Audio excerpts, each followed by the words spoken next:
Tell you what's changed right now. In a different field, different lane right now. Now I'm in the murk, switching lanes right now. Passive income getting paid right now. Used to roll around with sinners, bulldozers and killers. Now we focused on figures. 3-course meals for dinners. 5-star suites and villas. Now the swag hit different. Cause the bag is different. This can't come out. And it's this stupid hair, man. Why didn't you cut it? I've got a confidence. Oh, you're still doing it? Yeah. It's been nearly a year now. I'm starting to feel useless now. I'm trying to start to feel. Nearly a year. Stand strong.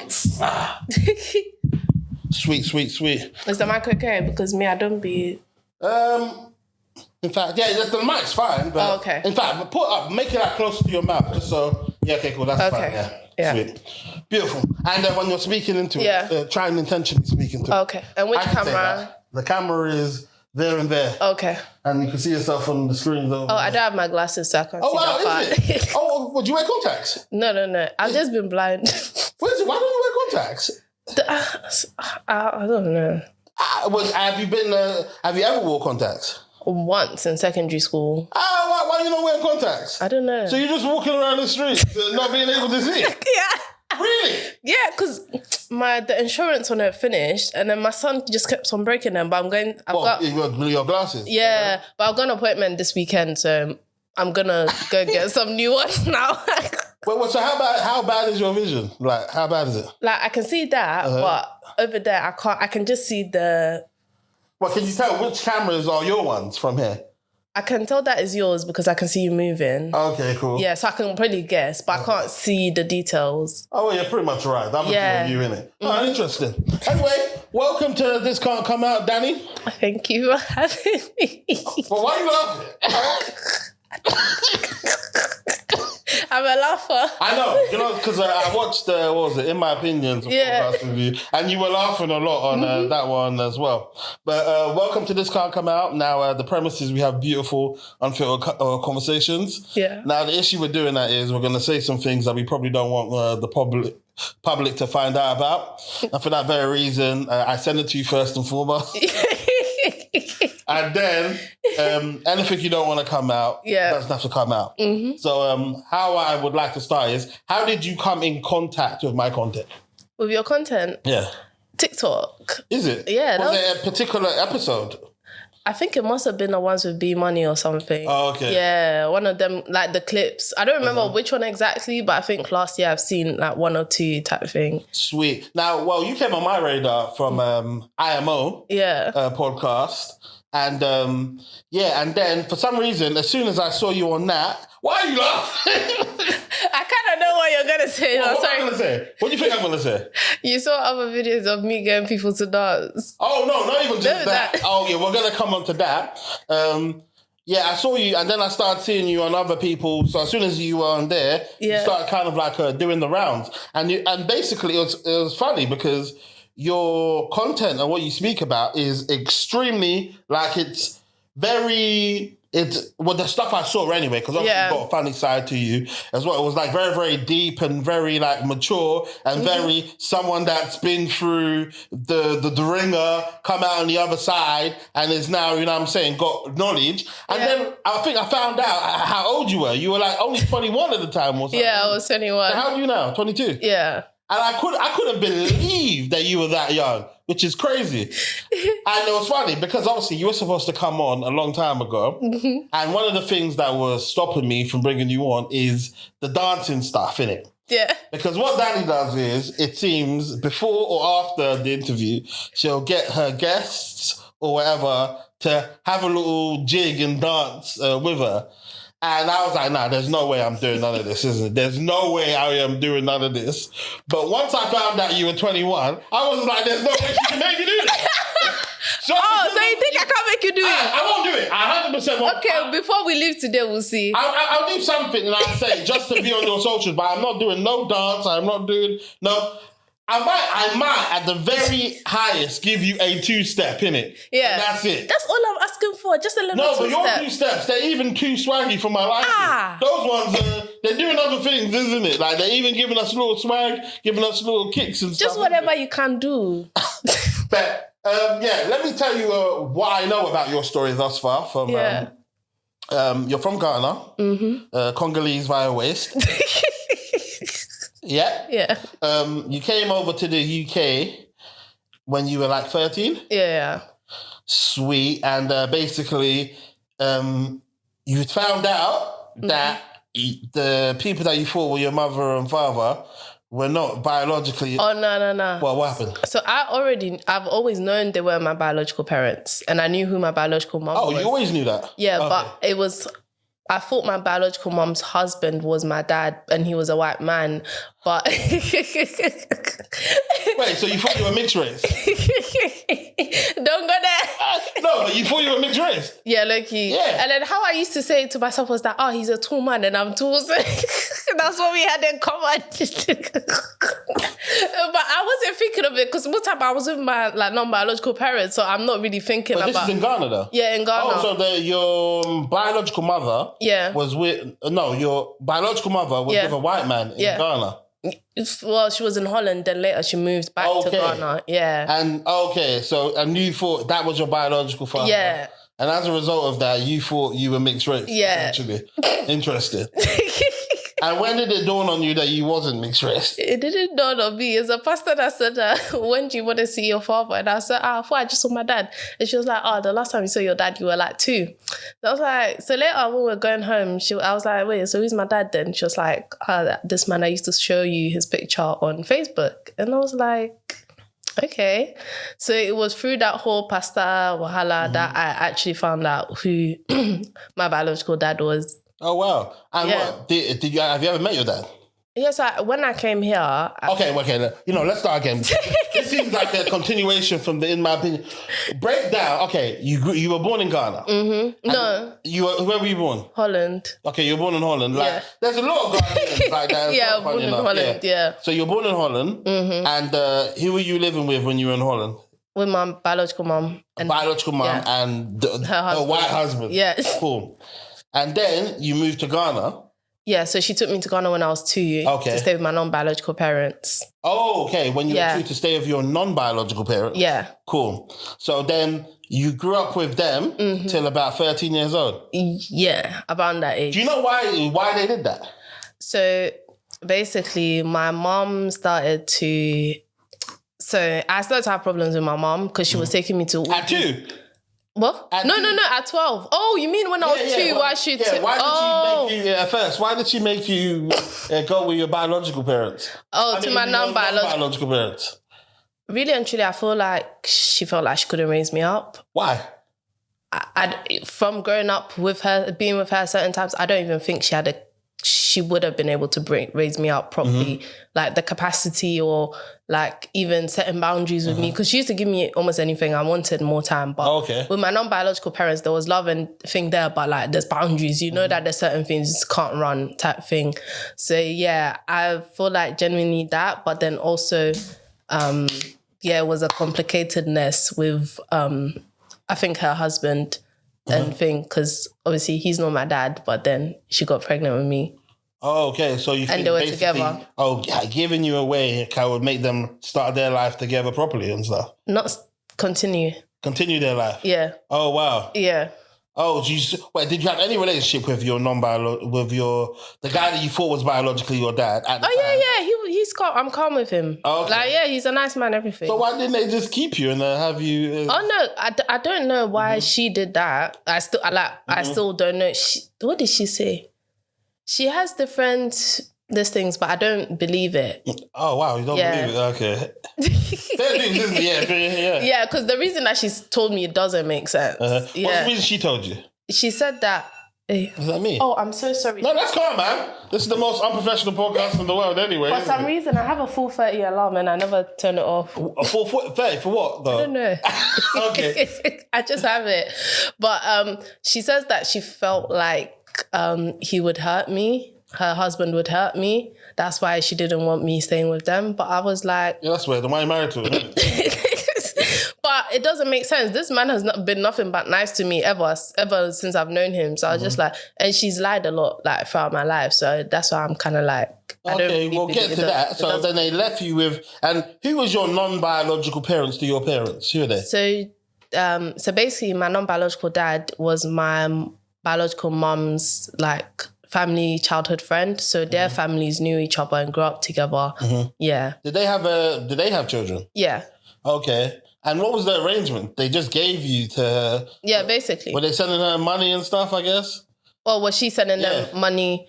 I think it was only for my school fees, but everything else, I know that they covered it. And then maybe sometimes here and there she might send money for stuff, but most of the things they covered. Okay, so Yeah. From what I've heard about you previously, you said like you kind of enjoyed your time in Ghana, basically. Oh, yeah. Isn't it? Yeah.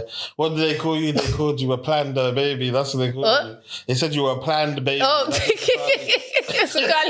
said about you.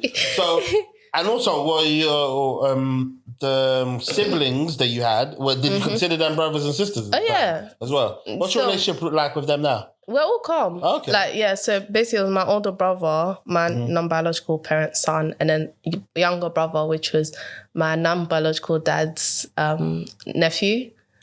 Say that again?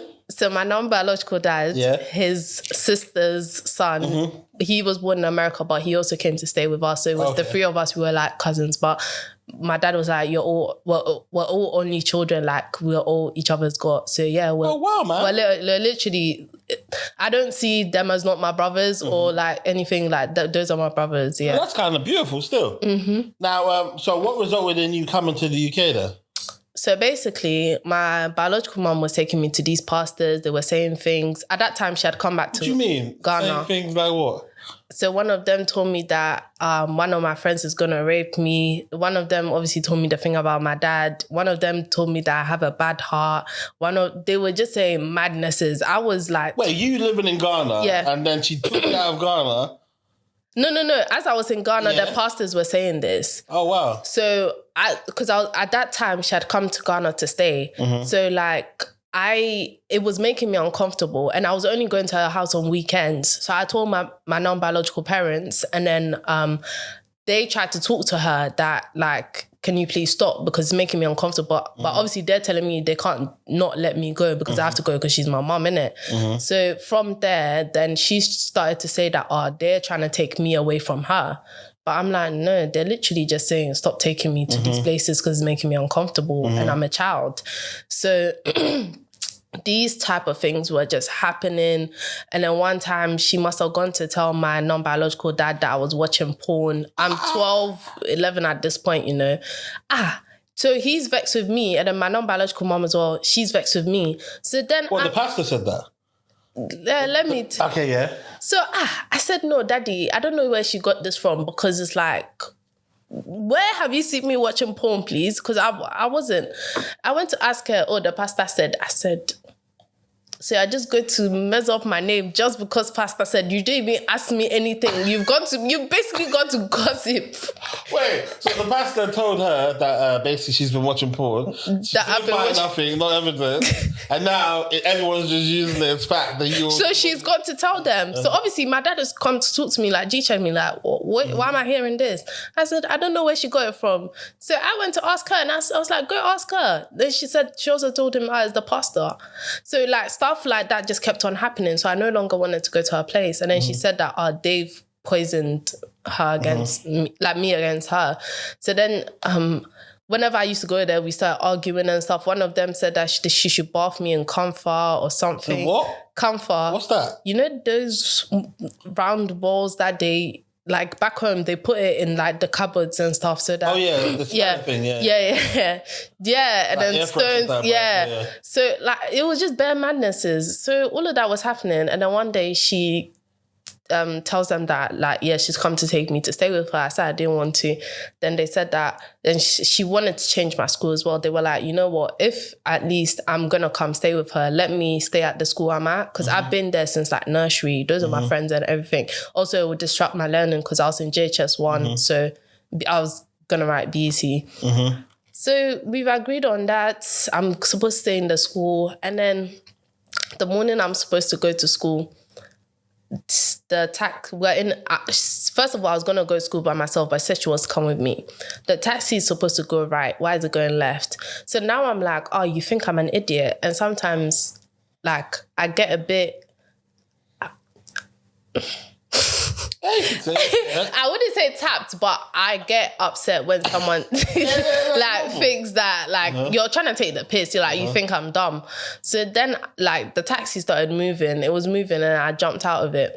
And then now she's also jumped out of obviously the taxi stopped now. She's jumped out of it and we're near a gutter. You've seen that I've jumped out of a moving taxi next to an open gutter. And you're now here fighting with me over my bag to get me back in the car. So then I leave the bag with her, get another taxi, go to my... where'd you get money from? I didn't get the money. I just knew that my mom and dad would be home. So so I just jumped in the other taxi and then it took me to my non-biological parents. And then funnily enough, as I was going there, my dad was coming to my mom.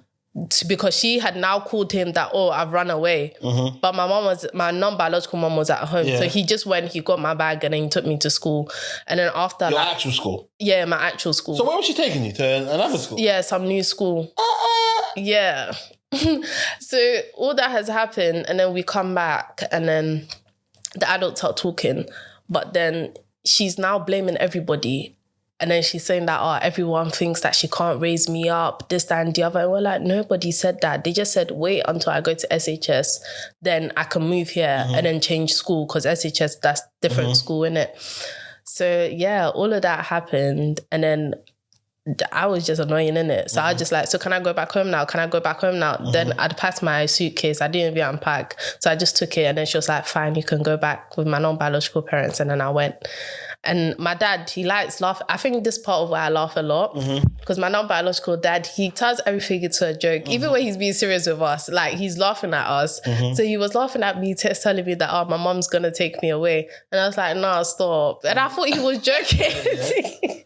So she comes again saying this time she's actually going to take me to come stay with her. So yeah, at least she lets me stay until the new year before she takes me, but I'm still at the same school. And then that happens. What happens? Yeah, so she takes me to come stay with her now, but we're fighting all the time. I'm not eating because I'm not happy and stuff. Like a hunger strike. Yeah. And then luckily for me, my grand auntie, which is her dad's sister, was her house is behind my mom's house. But she was here from London for a couple months. So I used to just jump over the wall to go there because I couldn't be asked to walk around. To go there. Then when I go there, she makes me eat and stuff like that. So at least I was able to be calm and stuff. But because she knew that she couldn't take care of me and stuff. And it wasn't a good environment for any of us. So then she was like, do I want to come to Holland or do I want to go to London? Obviously, I said Holland, I'm not now going to learn new language. And London, I've got a bit more family here. So yeah, I said London. So who were you living with when you came here? So initially I was told I was going to stay with my grand auntie. But then straight, she just took me to live with my biological dad. Basically a stranger that I don't know from anywhere. Oh, wow. That's the first time I actually met him. So I don't know this man. How was you feeling about doing that? I didn't know I was going to stay with him. So I've come to the airport. You're on the plane? Yeah. So who were you? And you thought you were meeting your grand auntie? No, I've gone with her. I've come with her from Ghana. So I'm thinking, I'm going home with her. And then on weekends, I'm going to go to my dad's place. But straight, I just went to live. He's come to pick me up at the airport. I'm thinking... Is this the first time you've seen him? Yeah. Oh, wow. Yeah, and then he's Muslim as well, and then he's from a different tribe in Ghana. So there were a lot of culture clashes as well. And then obviously certain things that my mum has probably told him about my non-biological parents. And then now he's trying to cuss them out. But I'm like, they've raised your kid for how many... almost, 10 years, over 10 years. And the thing is, there's people that, some of my friends, they wouldn't have known that I'm not their biological child. That's how good they've treated me. And I know that my biological family would not have treated me like that. For real. And it's like, you have the nerve, the audacity to cuss them. And it was cussing them to you? yeah, sometimes then he was like, yeah, obviously you call me stupid girl and that type of thing, or it's like, look at, they didn't raise you right and all those type of things. Wow, man. Like, Yeah. I would assume like he would be trying to make up for lost time and treating you like just a princess. Because, you know what I'm saying? Because I haven't seen you for all this time. Like, you just assume. Yeah, he was very stressed. Yeah. What was his excuse as to why he wasn't in your life earlier? Oh, so basically, I think first when my mom got pregnant, she didn't even tell him, so he found out through a friend. But after he found out, I don't know why, he said he wasn't trying to pressure her or something. Yeah. Oh, wow. And what made him accept taking you? No. Interesting. What do you think all of this stuff did to you, mentally? Mentally. Yeah. What, around the whole Just all of this, isn't it? Because there's a lot of because it's a lot of a young person to be going through, as in it just seems very unsettling. I want to stay with my my non-biological parents. Yeah. And my biological mum keeps taking me away. Yeah. And the people that I've known to protect me and be with me are completely helpless in the situation. Yeah. And I'm running away. I can't do nothing about it. And it's even though you you feel wanted by the family, but they can't keep you, isn't it? Yeah. So that was a bit of a madness. And then also it was weird. Not weird, but it was a thing where I'll say for me, one thing that helped me was because of the principles that I'd kind of grown up with my non-biological parents. And it's even the way the standard that kind of is there to uphold for me, I feel like that's what kind of kept me grounded. And then I think one thing I used to say all the time is that God has blessed me so I can bless other people as well. So what I used to do was just pour myself into doing a lot of community stuff. Being in Ghana? While you were in Ghana? Oh, no. When I was here. Yeah. So in school, doing stuff with the Lewisham Council and stuff, the young leaders, or even being a sports prefect, helping the younger year groups and stuff. I used to chill with my teachers because I didn't want to go home. I say most of the effects happened when I was here, because it was I didn't want to be at home most of the time. My non-biological parents couldn't really help me that much because they were still in Ghana. Yeah, and then also they're not really, my biological parents are not trying to let them have contact with me like that. Because there was even one time, sixth form, where my non-biological mum came to London for a bit for work, but she came to see me as well. I had to lie for me to go out with her. And even then again, she bought my clothes for sixth form. If she didn't come, I wouldn't have had clothes for sixth form. Literally. Sad, man. Wait, and what was it? And while you were going through all of that, what was your dad's advice? Was your dad ever nice to you? No, I wouldn't say that he was never nice, but then, no, there were random times where, he would do something nice, or maybe here and there he might get me something, thing, but yeah, it was more one-offs type thing. But he was a very thingy person, angry. Oh, wow. Yeah. But angry to you or just angry in general? I'll say it wasn't just to me, but in the house and stuff. And then it's always you have to be on your books. Even my A-level results. So this after A-levels, during the summer, I'm chilling. I'm watching TV. My man's you're always here watching TV. That, why can't you, this is why you got the grades that you got for your A-levels. I'm thinking, what are you talking about? I'm and this time I was like, what are you talking about? I literally got 2 distinction stars and a B. But I feel because he has so much prejudice towards me and how he thought of me doing and this and the other, when he saw the D stars, he thought they were Ds. And I'm there's a star next to the D. In fact, you could have asked what you thought I got. And then he's comparing me to my cousin, who literally got distinctions as well. So what are we talking about here? And it was just so much like different things that we were constantly clashing. And then also I wanted to go to like my mom's family here and there, maybe for Christmas and stuff. Like the first Christmas. Biological mum or? Oh yeah, biological mum. The first Christmas here was so depressing. I remember I cried because I was just in the house. And for me, it wasn't even about the gifts and stuff. I was like being around family, innit? And they're Muslims, so they don't celebrate Christmas. So I'm just there by myself. I'm just sad. And then it was like, fam, what? But luckily for me, the next year, he let me go to my uncle's place for Christmas. But even that, it was because I think... You asked to go?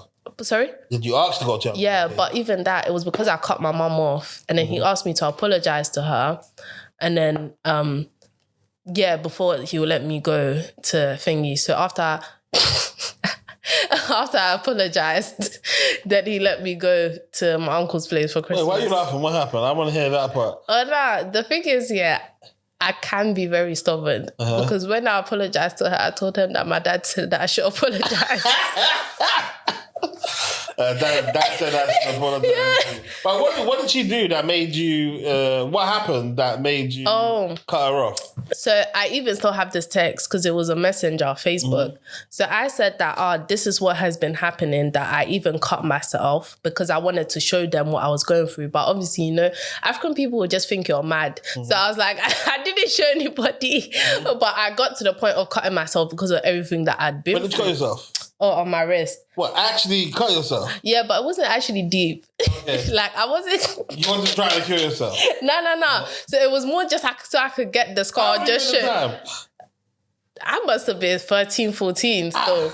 Yeah. Still I think I was like 14 or so. But even me, my mentality was like, okay, so I can take a picture and say that, nah, like, this is the length. It has taken me to... You don't know that I'll send you to a madhouse. I know. And I was like, you know what? This can backfire on me because now they'll actually think that I'm mad because obviously they don't understand like mental health stuff. So I was like, you know what? Let me just leave it. So, what did I think I used So you didn't send it? No, I didn't take a picture of it, but I used the blade. So I actually did cut myself, but I just, didn't like send a picture. And then I did it on my wrist. And then I put that all in the message. I was like, I had to go to my teacher in school to help me get free school meals and stuff. And I wasn't getting enough money that I needed for like my school lunches and like the extra stuff that I needed here and there.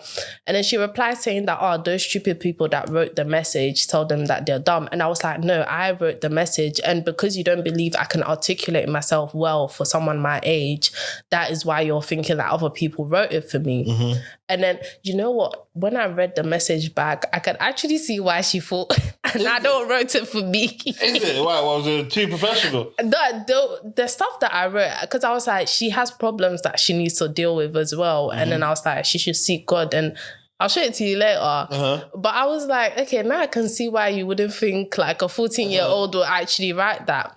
And then I was like, you know what? I think at the end of it, I was like, have a nice life. And then she was like, have a nice life too. Bye. Oh, and then, wow. Yeah.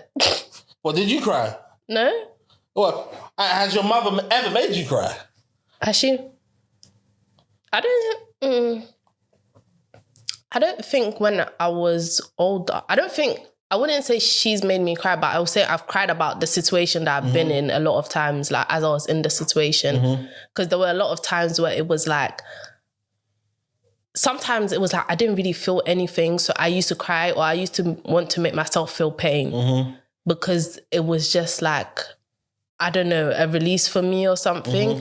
But yeah, a lot of the times that I like at my dad's place, I did cry because of the situation, especially going from having everything you needed, and especially my non-biological parents, like they shown me love. They still show me love. Like to this day, if I know last I have a problem, they're the first people I'll go to. And I know that even if they can't directly help me, they'll do their best to help the way they can and show up for me. So I know what love feels like. So when I've got other family members here telling me, for my biological family, telling me that no one's going to love me more than my mom, no one's going to love me more than my dad, I'm like, you lot are liars.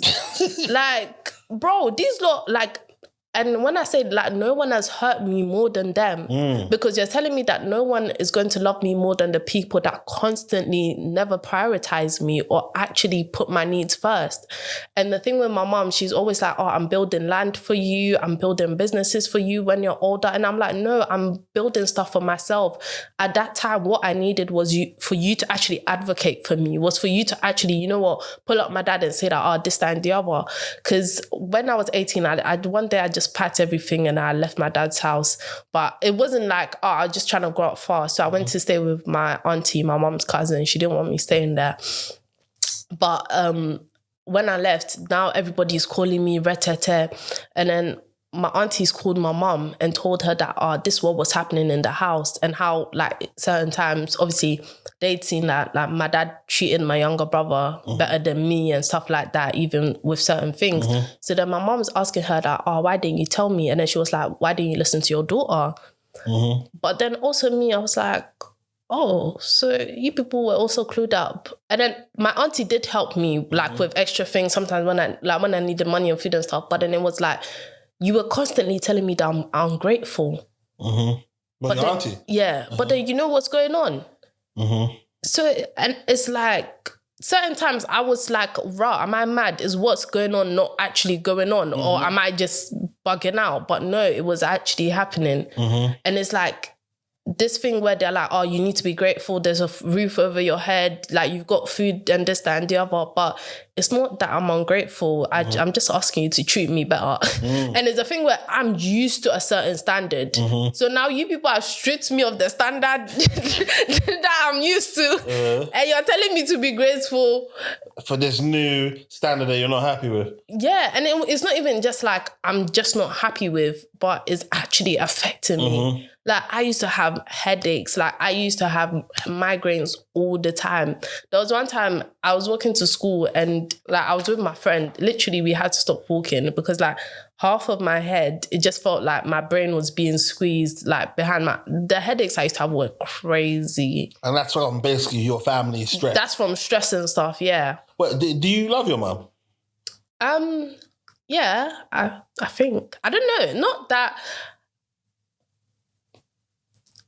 It sounds mad, but it's a thing where we don't have the relationship like that, but I have love for her. Yeah. So like, basically, if something bad was to happen to her, you'll feel it. You'll feel all the pain necessary. Like if, God forbid, if she was to die, you'll cry over it. You'll mourn over it. No. Are you looking at me? Do you know what? It's like, I feel like I've mourned her already. In a sense where I know she'll never be the parent I ever needed. Wow. So, and it's a thing where... You forgive her for giving you up? Sorry? You forgive her for giving you up? Oh no, that was the best thing she could have ever done. But I'm saying in terms, it's the best thing you ever done. But is part of you like... Obviously, even though you enjoyed it and it worked out for the best of you. Yeah. Because it sounds like you don't care that she gave you up to begin with. Yeah, no, I'm happy she did because if she actually raised me up, I don't think But if she raised you up, then you wouldn't know any better. Yeah, but I don't think I would have been the person that I am because one thing that has taken me through is the values my mom and dad, non-biological, instilled in me. That is one thing I can definitely say. What do you think those values are? I'll say those values are, what's it called? One thing that they did instill, like being God-fearing, but giving to others, giving freely, being hardworking and being resilient and working together. Because in the house, we used to do stuff like together, like clean together and this, that and the other. Sometimes, I remember one time my dad asked me to do something, and I was like, oh, it's too nasty or thing, I don't want to do it. He was like, okay, come here. He took me there. He said, I'm going to watch him as he's doing it, to show that it's nothing that I couldn't have done type of thing. And it's just that there was a balance. Is that your non-biological? Yeah, non-biological. Okay. Yeah, there was a balance with showing us the discipline, how to do things, how to move, and then also love, like fun, experiences. Like even with my son, like they did say I can bring him, like for them to take care of him and stuff. My biological mom obviously offered, but I'm not Yeah. Is your son seen your biological mom? Yeah. Okay. She's seen him. But with them, I wouldn't mind them, like, him staying with them. But then I think for me, it's more because I have a certain way that I want to raise him as well with certain things. And also I know that, what's it called? Abandonment. Like, even though he's not being neglected, from reading about certain things, the child still does feel neglect when they're taken away from their parent for like over a long period of time. So because of those little things, I want to take care of him myself. But I do think maybe for some time I might go to Ghana with him for a bit and then do that. But it's even little things with them giving to charity and stuff, and then me joining them with like the church group to go to some of the church members that are older and stuff, to give stuff to them, read the Bible with them, sing with them and stuff. So seeing them not just model these things, but it made me want to join them. Those things being instilled in me helped me a lot. Wait, so okay, that's your mum now. What about your dad? Do you love your dad?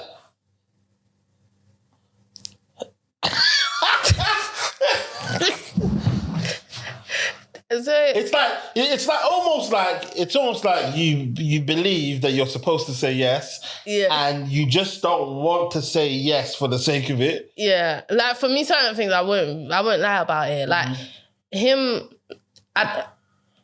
we've never had a relationship, so it's like when people. You met when you were 14, was it? Yeah, 13. But even then, we've never had that type of relationship where I can actually talk to you, is open. Most of the experiences weren't good like that. So it's like a lot of the time people are like, oh, but that's your blood. When they're gone, you miss them. What am I going to miss? Like, they don't deep that you need to have a relationship for you to miss someone when they're gone. And more time when people miss their parent when their parent is gone is because now you can actually say that, oh, maybe they would have done this because now they cannot disappoint you because they're dead. Because when they were alive, they could have disappointed you when you thought they would have done certain things. But now because they're no longer here, you can now have the wishful thinking of what could have been, because they can't disappoint you now. And for me, it's a thing where with him, like straight, I'm not even... Like my mum, there's been times we've had good times when I was younger and stuff. So there's the love there. We talk is like... I'm more love from a distance type thing, but we talk, she could see my son, this, that, like, it's calm.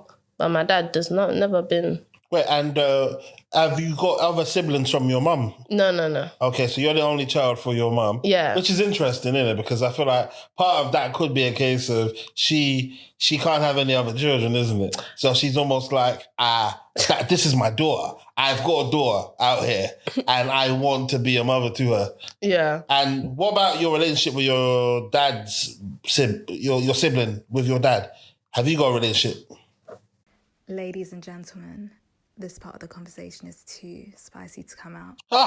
This is it. There's a lot. Interesting. So wait, and when did you start therapy?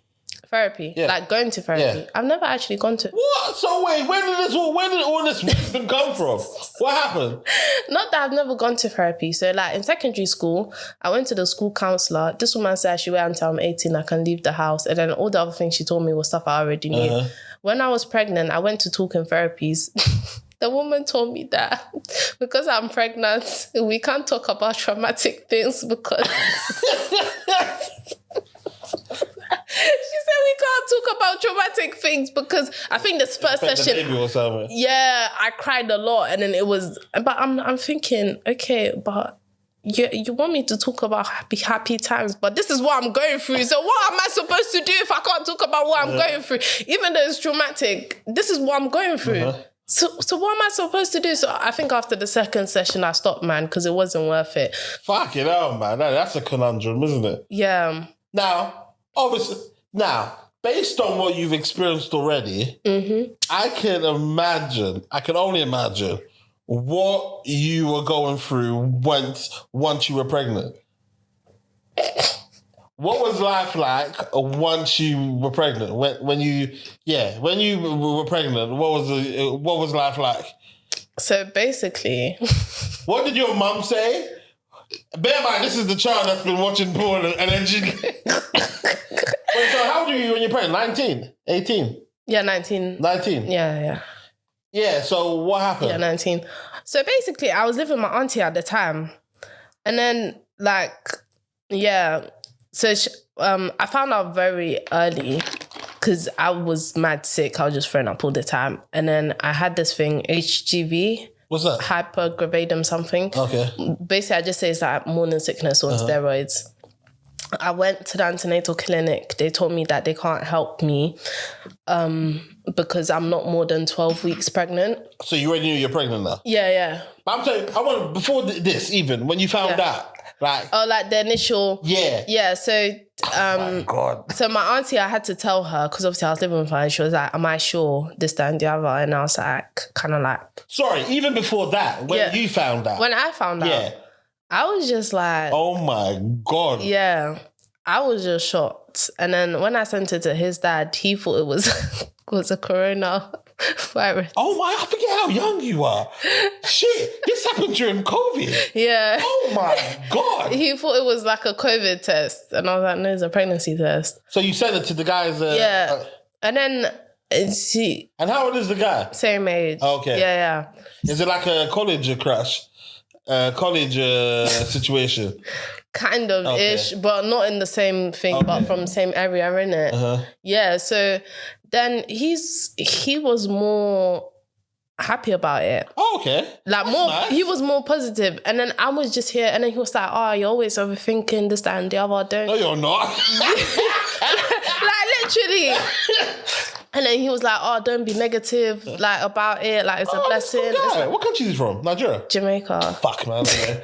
I don't know why I wanted to write Nigerian, but anyway, continue, yeah? So I'm thinking, okay, I'm like, you know what, we can't, at least gonna be supportive this time, the other. But even then, it wasn't like, it was a situationship, like, it was a confusion, like, situation. Oh, so you wasn't actually together at the time? I don't even know what it was. But so technically, yeah. So, yeah. But by the way, at this point, were you not trying to get some clarity as to what you are at this point? No, I had. So before that point, he had said he wanted to be together. Okay. And then, but what he used to do was talk me around in circles. So that was also a manipulative relationship that I didn't Oh my God, yeah, continue, yeah.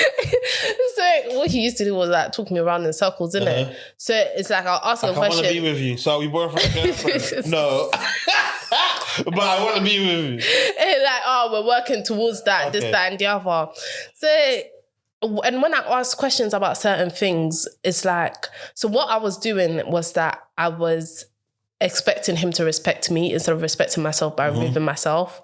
And then he would just talk it around in circles like, oh, you're just overthinking this, that, and the other. And he knew I had anxiety. So it's like, oh, you're just being anxious. It's because of your trauma and stuff like that. And I'm like... That's why certain times you shouldn't even show people things, isn't it? It's not even that you shouldn't show it, but it's more of a thing where I should have just left the situation. But I think it wasn't... Well, after you were pregnant? No, before that. But it was also a thing where...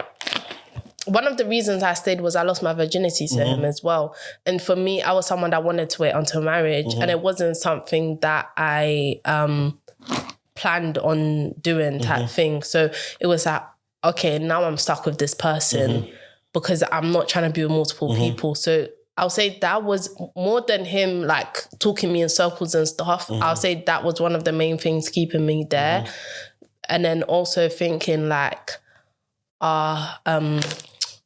I'll say I had like a limited mindset with not being with people, but because most of the people I knew were older, I was like, it would be very rare for me to get someone my age that thinks similar to me. But then there are a lot of people that like are intelligent now my age. But yeah, it was a lot of different things. But I'll say those were kind of the main factors that kind of kept me still there because I should have been left. And I knew that. And I should have been left. No, it's true. You know what? The funny thing is, sometimes I used to think, why didn't I leave? I said, wait, I actually tried to leave.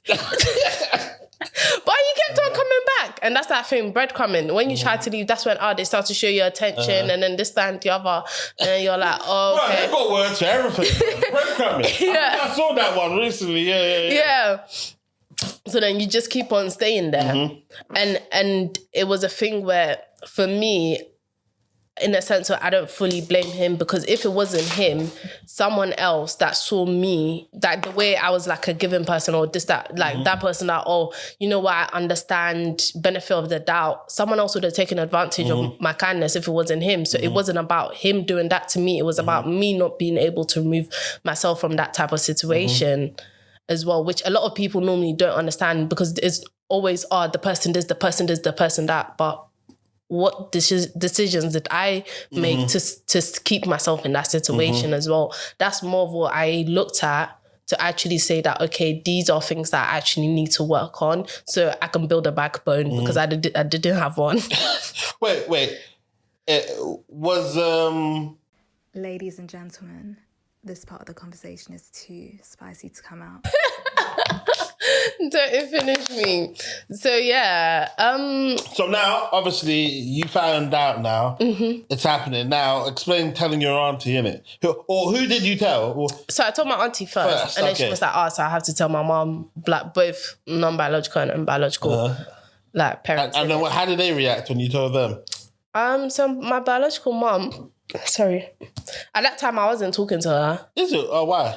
They weren't talking for a while because I'd gone to move in with my auntie. Oh, okay. She didn't want me. So she stopped talking to me, so it wasn't me.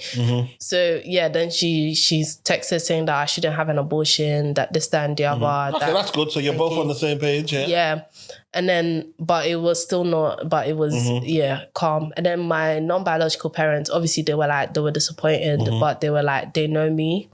And one thing my mom said, that I was like, you really know me. I low-key cried, because she was like, you know, you don't have to stay with him. And she was like, and also she was like, don't feel forced to stay with him. And they did say they were disappointed, but obviously they know who I am, what I do, and how hard I've been working. And they just know me. So they were, even though they are disappointed, they're still here to support. So yeah, since even before that, almost every at least week or 2 weeks, they were calling me, but they were calling me more frequently to check that I was okay. And then also because I wasn't able to eat, they were just checking that I was eating as well, because I wasn't able to eat.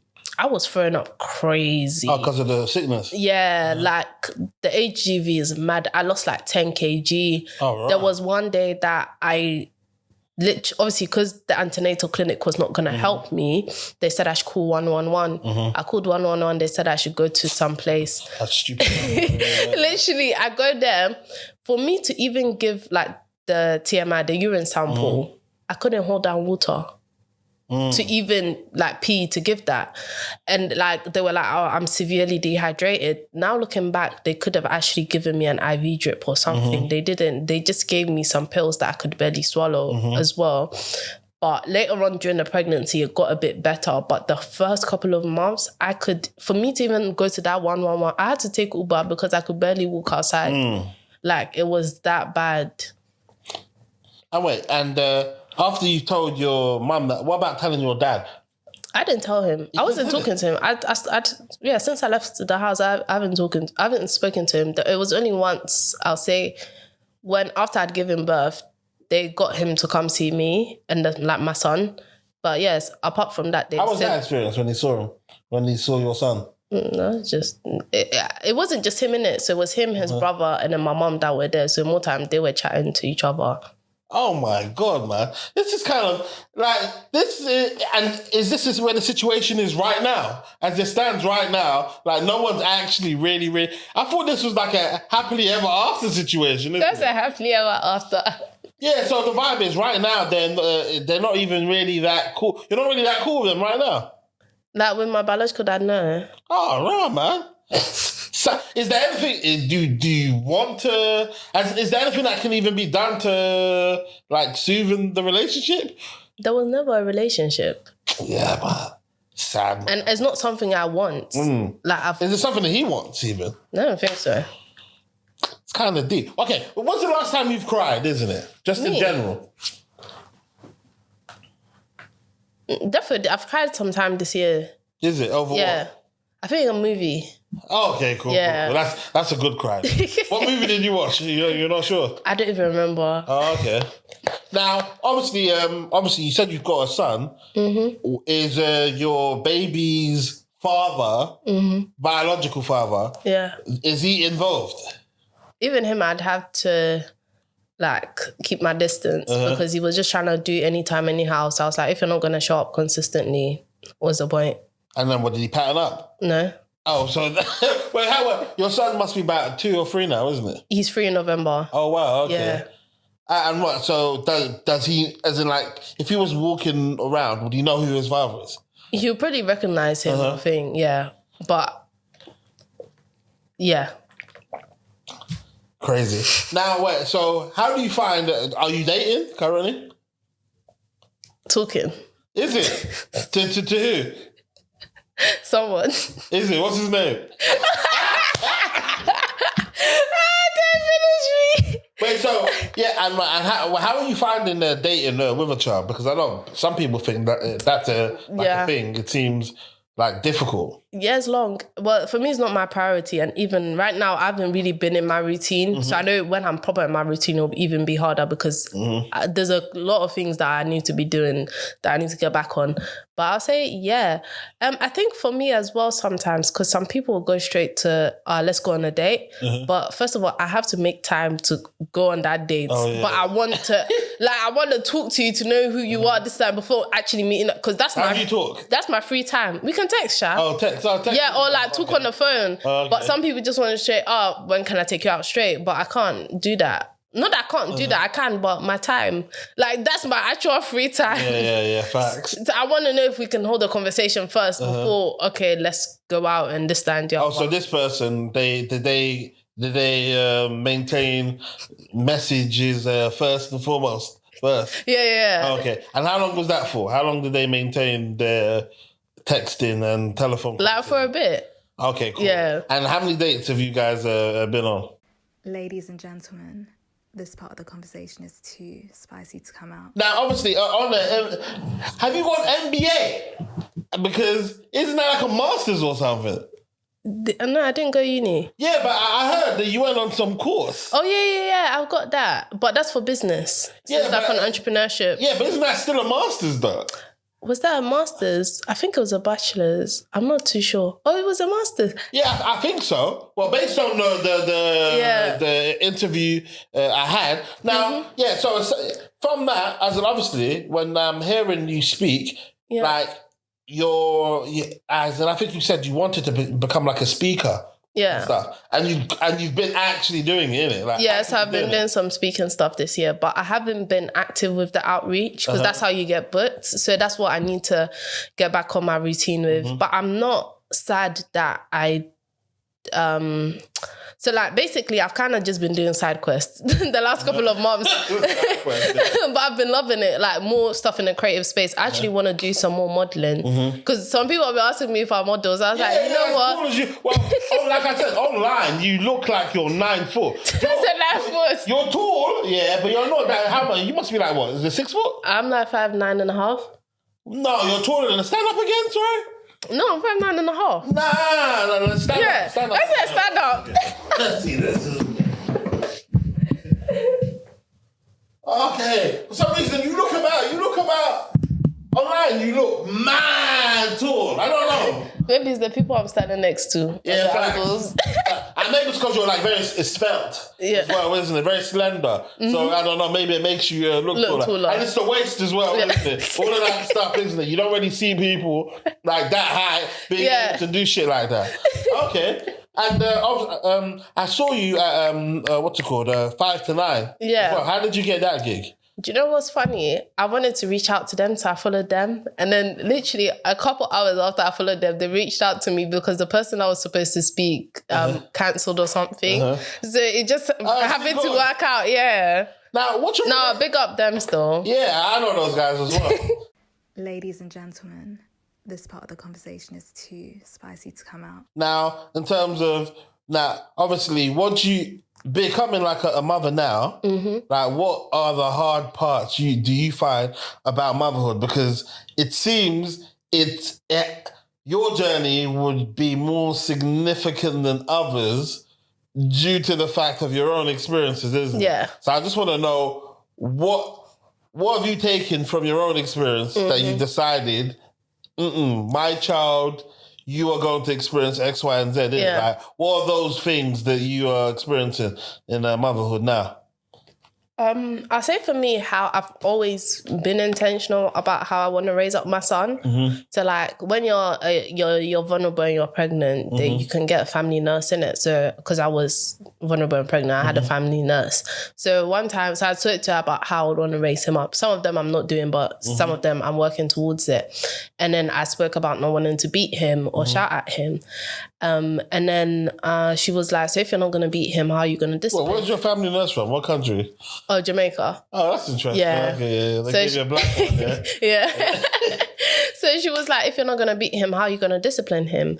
And then I was like, I don't know, but I'm going to find out. And a couple of years later, I found out because I did the research to actually find out. And that's the thing. A lot of people are like, oh, there's no books written on parenting. But there are actually books on healthier ways to correct your child, discipline them without, pain or scarring them. And being intentional about how you're responding to them instead of reacting to them. And the thing is not that I'm always calm. I'm not always calm. Like sometimes my son will do something, I just shout because I'm like, Charlie, why?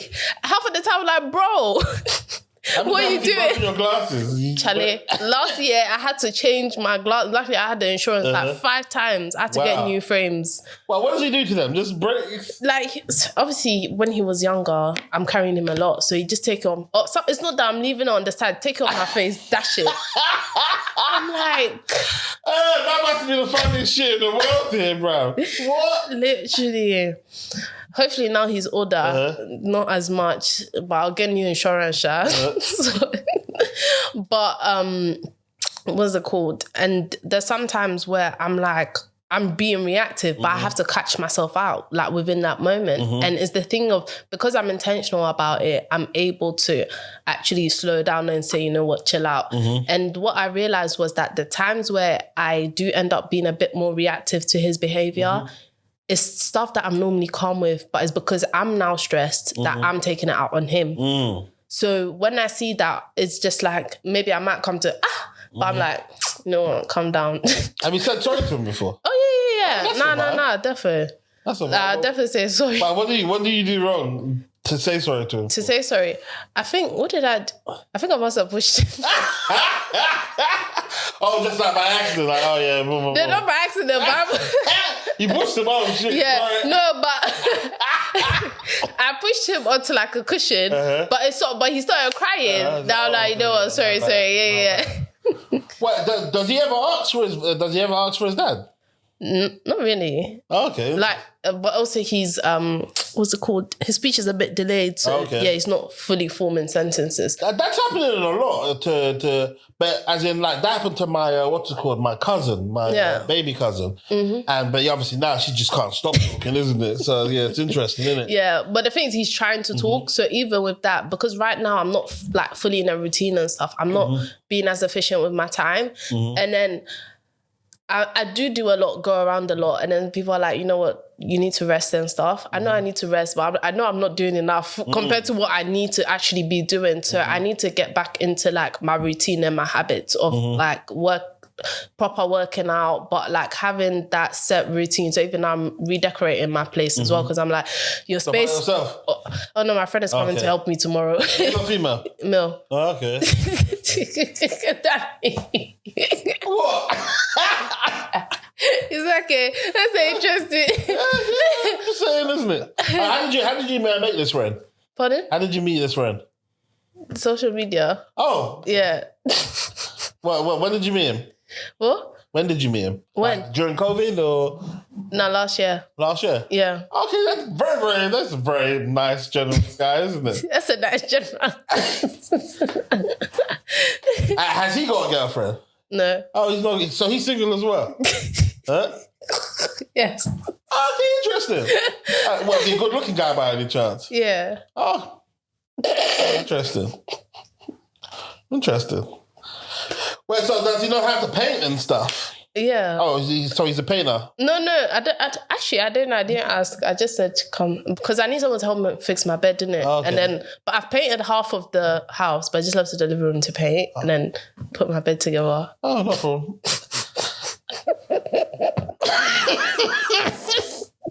You're annoying. Hey, I haven't said anything. No problem. That's interesting. Okay, that's nice. Well, is he known for like putting beds together? I mean, like, is that a thing that this guy does? No, I just said you should come and help me. Why him? Because I want to. Okay, nobody else. Ladies and gentlemen, this part of the conversation is too spicy to come out. Now, what are your plans in terms of, because obviously I know you said you want to do speaking, and what are your other plans? And and not only just your plans, what are your passions as well, other than this mental health stuff? What do you consider, your actual, what is your thing? What do you do, basically? I help people. Okay, help people. Yeah. And in what fields? I say mainly mental health. Okay, cool. Yeah.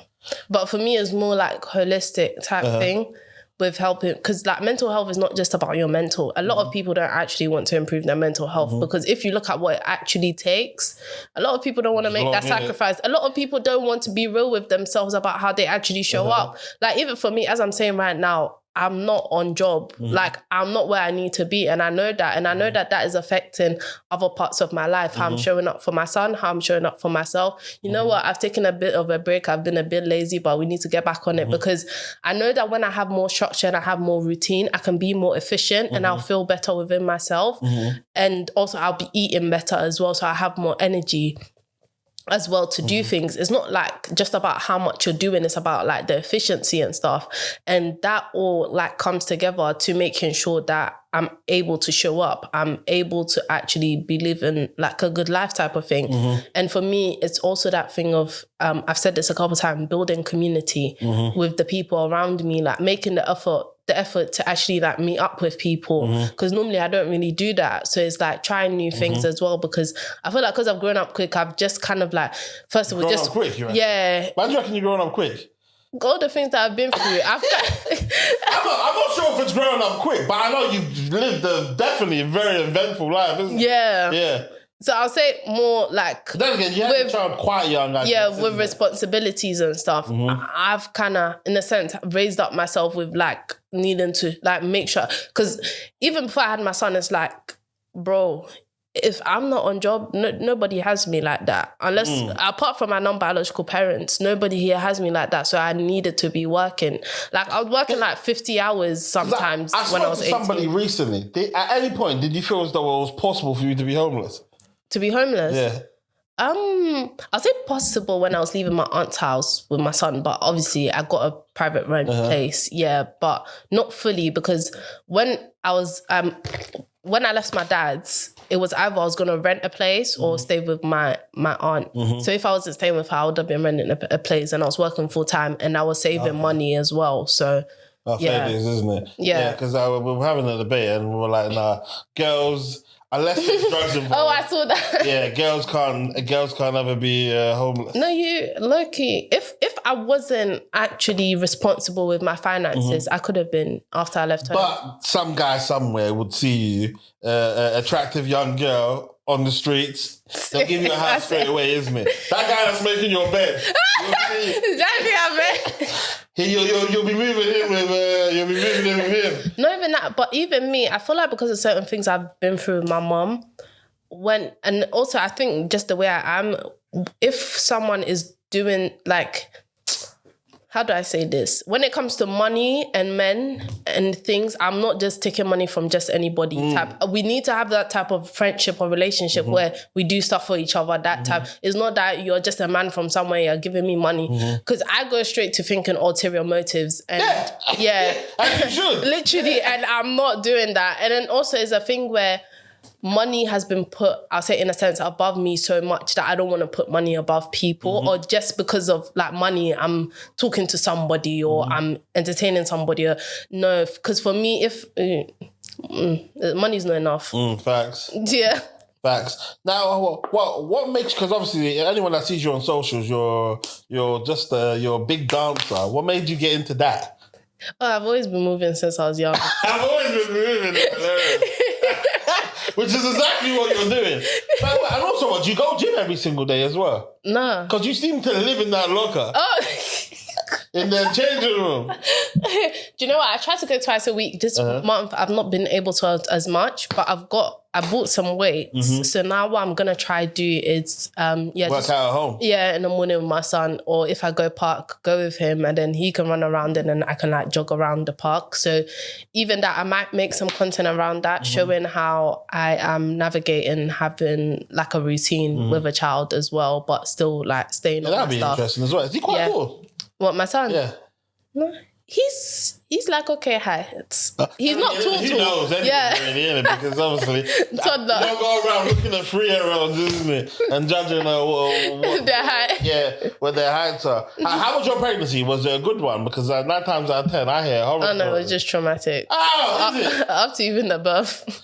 Really? What was it like? What happened? I told you already the morning sickness, but Oh, yeah, the sicknesses. yeah. And then my son's dad stuff with him, and then also with my family. One of my aunties was saying that, I got pregnant because I wanted the house, and I was like, what?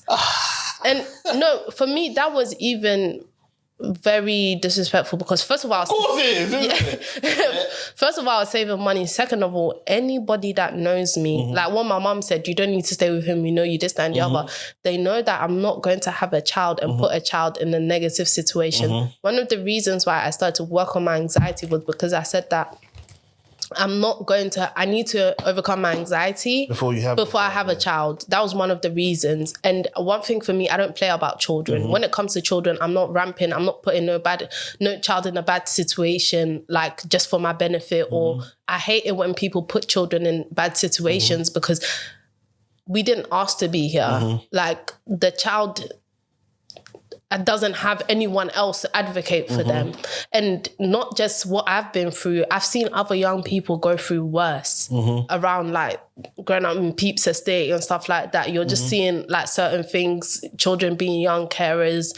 And I don't know. That's one thing I don't play with. So for me, it was just mad. And then also it's like family members talking and stuff. And then it's like, bro,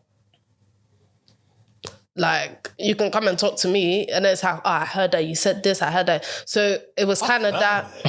There's a lot of that going on, isn't it? Yeah, so it was like some of that, and then also, so because like for me, it was like they were still being supportive, but then there was also that to still like deal with as well. And it's like, how much of that can I keep on like dealing with? And that auntie, like, she actually used to help me, but after I gave birth, there was a time where she was just, it was so negative. It was so much, you need to do this, you need to do that, you need to do this. So I just sent a text message because I said that if I call you, the words can be twisted. At least this one, you can forward the message if you are telling someone what I said. So I sent the text message. What did you say in the text?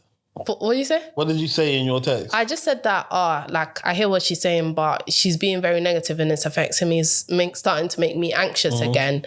And that, what I sent was not rude at all because I showed it to my mom before I sent it. So, Which one? my non-biological. Because even she heard my auntie on the phone, she was like, yeah, no, it's too much. Like, you've just had a child. So, yeah. And then after she was like, don't ever text me like that again. And then since then, she hasn't spoken to me. Yeah. Oh, Lord. Fucking hell, man. You've actually kind of been through it. I'm starting to think like my childhood wasn't bad at all, isn't it? In regards to my family, yeah, I haven't been through no one has half of what you've been through, man. It's kind of crazy, man. Yeah, literally. So, yeah, dealing with that, and then my son's dad just... What, was he there for the birth? Yeah, son. Yeah. Okay, that's nice. But as I was pregnant, I was just doing a lot of rubbish. Is it? What was he doing? Ladies and gentlemen, this part of the conversation is too spicy to come out. Fuck's sake. So what were you, just sad during that period? No, man, I was just like, you know what, not fairs, innit? But Silly I'm man. just doing my own thing, innit? Like, Fucking hell, mate. yeah, we're not together. Yeah. But did he get to take that picture, you know, with the car seat? I said that picture. Did he? No. Who's me today? Please, I beg, I was too tired. Oh my God. But other than that, in terms of it was a smooth pregnancy. No. It wasn't a smooth. Fuck's sake. I mean, the actual birth. No. What happened during the birth now? So I think... Fucking hell, mate. You know how that 5 times more campaign is going about black women and birth? It's not only the white doctors. Because I had 2 aunties. I think they were changing over or something. I'm in labour. I'm in the room, they've checked me twice. There's a ringer thing. So I was being monitored because his heartbeat was in and out. So twice it's gone off, like the room floods with doctors. They come in. Twice this has happened. These people are ignoring me. After, because I'm like, I think the baby's coming. In fact, at some point, I wasn't able to breathe through it properly because I didn't want to use any medicine or anything. At some point, I said, give me what's that thing that they put? There was the oxygen. No, not the oxygen. I tried the oxygen. I said, God, I beg. That's what threw me off because it made me dizzy. So I'm like, what kind of rubbish? I could have just breathing through it. So then I epidural. So I was like, can I have the epidural? Because I said, I'm not hacking it. Was it too painful? Yeah, they were airing me. Bro, I must have asked like more than 3 times. These are and they're there. They're dead. Both women, it's 2 women, 2 black women. They're there. 2 aunties, they're there. And then that's why Mama Dinia, she said, have people that can advocate for you in the room when you're pregnant. Because if I had people that had actually said, okay, advocate for me, that should have not been happening. Who was in the room? And then, so it was my son's dad and my biological mom. Okay. So she's there. My biological mom is telling me that, you need to feel the pain. I said, what? Did you feel the pain? Yeah. It's like, I feel it. I'm like, why would you say that to me? I'm having contractions. So she's saying that, then she's bare touching me. I'm like, no, don't touch me. And then she's still touching me. And then there's just so much going on. And I'm like, I think the baby's coming. They're airing me. I think the baby, I just start pushing. Now before they're coming, they're like, you're not supposed to push like that. How am I supposed to push then? You didn't tell me nothing. Then I'm like, I don't want to give birth on my back. It's better that way. I said, no, I don't want to give birth on my back. They're like, it's less messy that way because TMI, like sometimes you might poo or whatever when the baby's coming. So because they didn't want it to be thing, they made me give birth on my back. I was too weak. So I just pushed. And because... Well, when did you, if not your back, then what? On all fours. So because it makes it easier. So because I wasn't like, they didn't respond to me like on time, I was just pushing and he literally just came out quick. Oh, wow. So, but I had like, I think a 3rd degree tear or something. Okay. So I had to get stitches. I couldn't sit down properly for like at least 3 to 4 weeks. Fucking hell, man. Yeah. And then after, I'm like, can we wait a bit longer before we cut the umbilical cord? Why did you suggest that? I've forgotten what it is, but I think they get more of the blood or something like that. So or basically, you were reading up on this type of shit. Yeah, so I actually do my research. And they snipped it. Not even that. So I'm like, they were like, it's been 3 or 20 seconds. I said, can we keep it longer? And they're like, no. I said, you know what, just cut it. Bro, it was just like, what the heck was this? Oh my God. Wait. I'm surprised that you're not a stubborn person. Me? Yeah. I'm stubborn. Well, is it? Okay, I can be stubborn. It's more, I'll say I'm more stubborn when it's something that I'm not trying to do. Okay. Like that's when I'm not having. Yeah, I'm more very easygoing. But if it's something that, like, if you're telling me to say sorry for something I'm not sorry for, I'm not doing that. Like since I was young, I'm not doing that. Like I can be hard-headed. Like. Yeah, it's like 2 sides type of thing. Because like even in secondary school, sometimes there's certain things like that respect thing, because it's like I try to respect everybody. So I'm not. So obviously, there's sometimes you're not always going to be respectful, but it's like if you're blatantly trying to take the piss, like I might bug out. Because there was one girl, like even in secondary school, obviously I've come straight from Ghana, innit? She's like not the most popular or anything, but like in a group of friends. So she was trying to pick on me. And I'm like, bro, I can see they don't rate you. Even though I'm new, I can see they don't rate you. But she was trying and trying and trying. I'm like, you know what? I don't like you don't like me, fair, but still respect. Why are you chatting about me? And then she's seeing me and then she's Where's she from? she was mixed with different things. And then she was barging me. I said, nah. But for me, my dad taught me like never to hit someone first, innit? So there was one day where, what happened? Oh yeah, we were walking. I think she must have barged into me. I said, thank God. She pushed me. That's when I said, thank God. And then you hit her. Because you beat her. Yeah, so then we ended up getting into a fight. But luckily, but it looked so bad because we went from one place to another. But where they looked at the main CCTV, it just looks like I'm beating her up. Oh, so that doesn't catch her barging you? No, but they caught it later on because they took people's statements in it, and obviously people backed me. And then, like, even that, I went too out of character because after... Like her face was red and everything. And then this girl was going to tell people that, she beat me up. And I've got to send a voice note saying that if you want me to fuck you up again, meet me outside. Who are you? Meet me outside the school. Who are you? I don't know this version of you. No. That wasn't that long ago, you know. I know. You were 15? Yeah, that was like 2017. 6-7 years ago. Yeah. So that, and then obviously they have the voice note. So she's gone to now report me to her parents and the school saying that, I'm threatening her. I said, I didn't threaten you.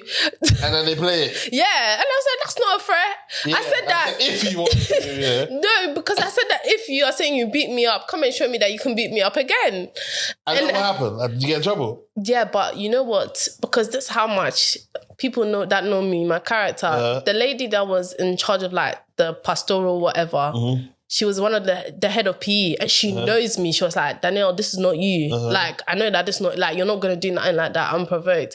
So they punished both of us. Oh, wow. Yeah, so we both got internal exclusion. What does that mean? Internal exclusion? So it's basically like solitary confinement in prison. That's hilarious. Yeah. You can't enjoy anything in school. You're just there by yourself. You just have to be silent in that room for the whole day. Did you guys squash the beef? Oh, nah. Oh, sorry. Not that we didn't squash it, but I just, it wasn't my cup of tea. She knows that I don't like her. Even if you see her today, what happens? You say hello?